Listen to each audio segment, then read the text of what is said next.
गरुड़ उवाच। गरुड़ जी ने कहा, हे केशव, यम मार्ग की यात्रा पूरी करके यम के भवन में जाकर पापी किस प्रकार की यातना को भोगता है, वह मुझे बतलाइए। श्री भगवानुवाच। श्री भगवान बोले, हे विंता के पुत्र गरुड़, मैं नरक यातना को आदि से अंत तक कहूंगा, सुनो। मेरे द्वारा नरक का वर्णन किए जाने पर उसे सुनने मात्र से ही तुम कांप उठोगे। हे कश्यप नंदन, बहुभीतिपुर के आगे 44 योजन में फैला हुआ धर्मराज का विशालपुर है। हाहाकार से परिपूर्ण उस पुर को देखकर पापी क्रंदन करने लगता है। उसके क्रंदन को सुनकर यमपुर में विचरण करने वाले यम के गण प्रतिहार द्वारपाल के पास जाकर उस पापी के विषय में बताते हैं। धर्मराज के द्वार पर सर्वदा धर्मध्वज नामक प्रतिहार द्वारपाल स्थित रहता है। वह द्वारपाल जाकर चित्रगुप्त से उस प्राणी के शुभ और अशुभ कर्म को बताता है। उसके बाद चित्रगुप्त भी उसके विषय में धर्मराज से निवेदन करते हैं। हे ताक्ष्य, जो नास्तिक और महापापी प्राणी हैं, उन सभी के विषय में धर्मराज यथार्थ रूप से भली भांति जानते हैं, तो भी वे चित्रगुप्त से उन प्राणियों के पाप के विषय में पूछते हैं और सर्वज्ञ चित्रगुप्त भी श्रवणों से पूछते हैं। श्रवण ब्रह्मा के पुत्र हैं। वे स्वर्ग, पृथ्वी तथा पाताल में विचरण करने वाले तथा दूर से ही सुन एवं जान लेने वाले हैं। उनके नेत्र सुदूर के दृश्यों को भी देख लेने वाले हैं। श्रवणी नाम की उनकी पृथक पृथक पत्नियां भी उसी प्रकार के स्वरूप वाली हैं, अर्थात श्रवणों के समान ही हैं। वे स्त्रियों की सभी प्रकार की चेष्टाओं को तत्वत जानती हैं।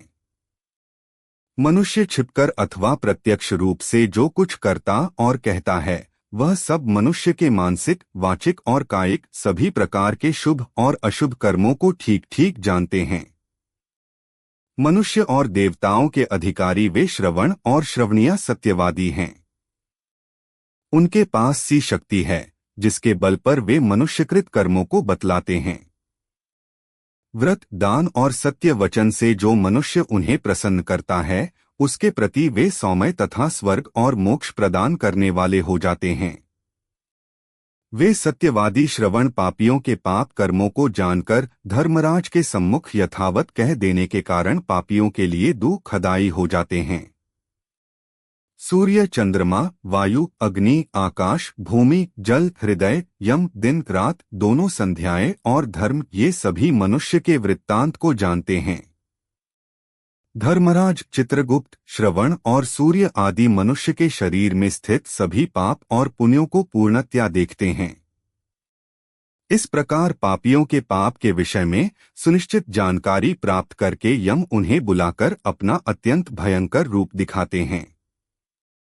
वे पापी यम के से भयंकर रूप को देखते हैं, जो हाथ में दंड लिए हुए बहुत बड़ी काया वाले भैंसे के ऊपर संस्थित प्रलयकालीन मेघ के समान आवाज वाले, काजल के पर्वत के समान बिजली की प्रभाव वाले, आयुधों के कारण भयंकर 32 भुजाओं वाले, 3 योजन के लंबे चौड़े विस्तार वाले, बावली के समान गोल नेत्र वाले, बड़ी बड़ी दाढ़ों के कारण भयंकर मुख वाले, लाल लाल आंखों वाले और लंबी नाक वाले हैं। मृत्यु और ज्वर आदि से संयुक्त होने के कारण चित्रगुप्त भी भयावह हैं। यम के समान भयानक सभी दूत उनके समीप पापियों को डराने के लिए गरजते रहते हैं। उन चित्रगुप्त को देखकर भयभीत होकर पापी हाहाकार करने लगता है। दान न करने वाला वह पापात्मा कांपता है और बार बार विलाप करता है। तब चित्रगुप्त यम की आज्ञा से क्रंदन करते हुए और अपने पाप कर्मों के विषय में सोचते हुए उन सभी प्राणियों से कहते हैं, अरे पापियों, दुराचारियों, अहंकार से दूषितों, तुम अविवेकियों ने क्यों पाप कमाया है? काम से, क्रोध से तथा पापियों की संगति से जो पाप तुमने किया है, वह दुख देने वाला है। फिर हे मूर्खजनों, तुमने वह पाप कर्म क्यों किया? पूर्वजन्म में तुम लोगों ने जिस प्रकार अत्यंत हर्षपूर्वक पाप कर्मों को किया है, उसी प्रकार यातना भी भोगनी चाहिए। इस समय यातना भोगने से क्यों पराडमुख हो रहे हो? तुम लोगों ने जो बहुत से पाप किए हैं, वे पाप ही तुम्हारे दुख के कारण हैं। इसमें हम लोग कारण नहीं हैं। मूर्ख हो या पंडित, दरिद्र हो या धनवान और सबल हो या निर्बल, यमराज सभी से समान व्यवहार करने वाले कहे गए हैं। चित्रगुप्त के इस प्रकार के वचनों को सुनकर वे पापी अपने कर्मों के विषय में सोचते हुए निश्चेष्ट होकर चुपचाप बैठ जाते हैं। धर्मराज भी चोर की भांति निश्चल बैठे हुए उन पापियों को देखकर उनके पापों का मार्जन करने के लिए यथोचित दंड देने की आज्ञा करते हैं। इसके बाद वे निर्दयी दूत उन्हें पीटते हुए कहते हैं, हे पापी, महान घोर और अत्यंत भयानक नरकों में चलो।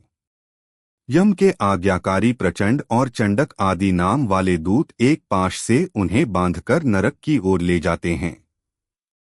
वहां जलती हुई अग्नि के समान प्रभा वाला एक विशाल वृक्ष है, जो 5 योजन में फैला हुआ है तथा 1 योजन ऊंचा है। उस वृक्ष में नीचे मुख करके उसे सांकलों से बांधकर वे दूत पीटते हैं। वहां जलते हुए वे रोते हैं, पर वहां उनका कोई रक्षक नहीं होता। उसी शालमली वृक्ष में भूख और प्यास से पीड़ित तथा यमदूतों द्वारा पीटे जाते हुए अनेक पापी लटकते रहते हैं। वे आश्रयविहीन पापी अंजलि बांधकर, हे यमदूतों, मेरे अपराध को क्षमा कर दो, सा उन दूतों से निवेदन करते हैं। बार बार लोहे की लाठियों, मुदगरों, भालों और बर्छियों, गदाओं और मूसलों से उन दूतों के द्वारा वे अत्यधिक मारे जाते हैं। मारने से जब वे चेष्टारहित और मूर्छित हो जाते हैं, तब उन निश्चेष्ट पापियों को देखकर यम के दूत कहते हैं, अरे दुराचारियों, पापियों, तुम लोगों ने दुराचरण क्यों किया? सुलभ होने वाले भी जल और अन्न का दान कभी क्यों नहीं दिया?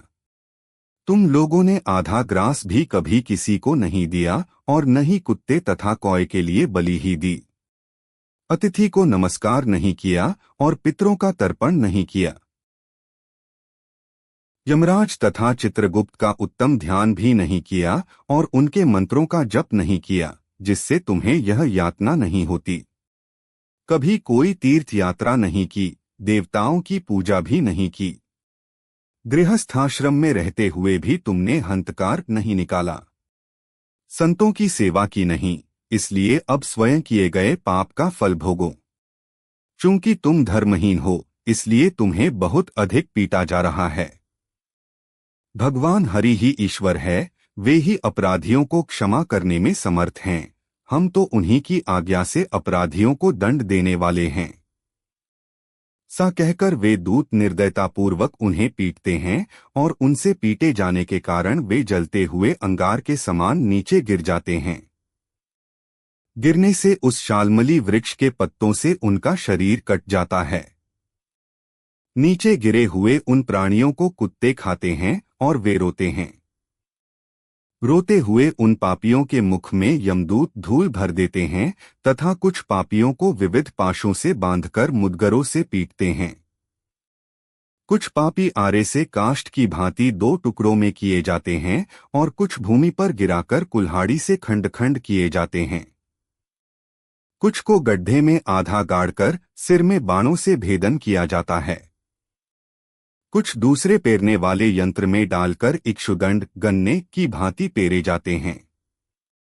कुछ को चारों ओर से जलते हुए अंगारों से युक्त उल्मुख जलती हुई लकड़ी से ढक करके लौहपिंड की भांति धधकाया जाता है। कुछ को घी के खौलते हुए कड़ाही में, कुछ को तेल के कड़ाहे में तले जाते हुए बड़े की भांति इधर उधर चलाया जाता है। किन्हीं को मतवाले गजेंद्रों के सम्मुख रास्ते में फेंक दिया जाता है, किन्हीं को हाथ और पैर बांधकर अधोमुख लटकाया जाता है। किन्हीं को कुएं में फेंका जाता है, किन्हीं को पर्वतों से गिराया जाता है, कुछ दूसरे कीड़ों से युक्त कुंडों में डुबो दिए जाते हैं, जहां वे कीड़ों के द्वारा व्यथित होते हैं। कुछ पापी वज्र के समान चोंच वाले बड़े बड़े कौओं, गीधों और मांसभोजी पक्षियों द्वारा शिरोदेश में, नेत्र में और मुख में चोंचों से आघात करके नोचे जाते हैं।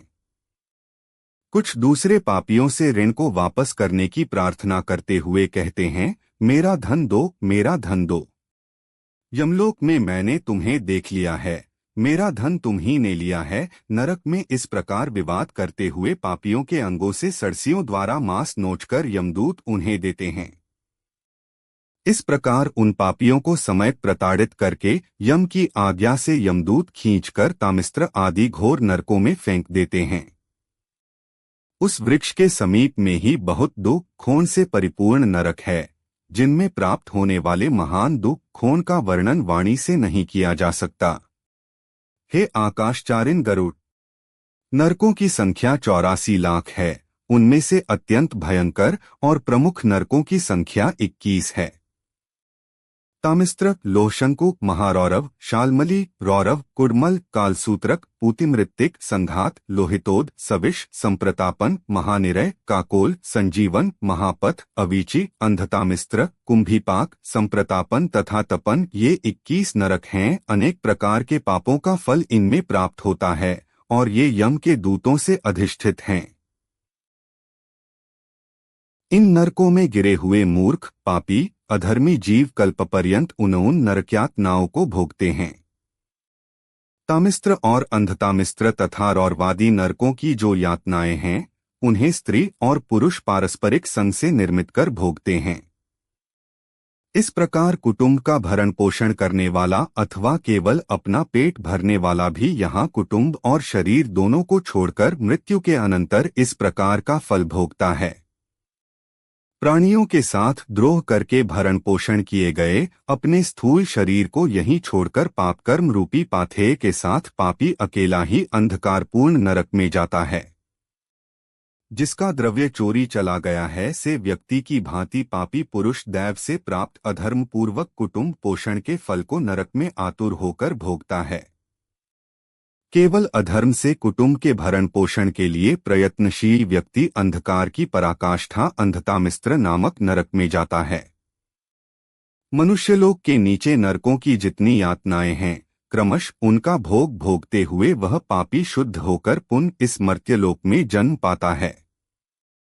इस प्रकार गरुड़ पुराण के अंतर्गत सारोद्धार में यमयातना निरूपण नामक तीसरा अध्याय पूर्ण हुआ।